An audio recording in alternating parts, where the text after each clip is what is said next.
రాత్ర 11:30 అవుతుందండి. 11:30 అప్పుడు మా మమ్మీ ఫుడ్ కలుపుకొని మా అపార్ట్మెంట్ దగ్గరికి మనం బోండం తెలుసు కదా మీ అందరికీ బోండం, బ్లాక్ డాగ్ అన్నిటికీ ఫుడ్ వేయడానికి వెళ్తున్నారండి.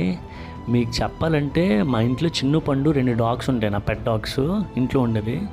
అవి కూడా మా మమ్మీ ఫ్రెండ్సే.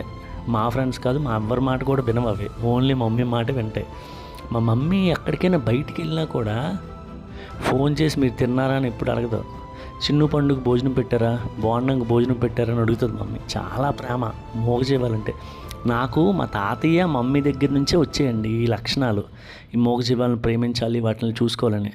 బోండంకి ఇగోని ఫుడ్ పెడుతున్నారా, బోండంకి ఫుడ్ పెట్టిన దగ్గర వేరే డాగ్స్కి పెడతాడు, ఒప్పుకోడు, రౌడీ వేద వాడు. అందుకే దూరం దూరంగా పెడుతుంది మమ్మీకి. చాలా ముద్దు బోండం అంటే. ఇంట్లో ఉన్న చిన్ను, పండు కంట బోండమే మాకు చాలా ఎక్కువ అండి. మమ్మీకి అయితే చాలా ప్రేమ అంటే.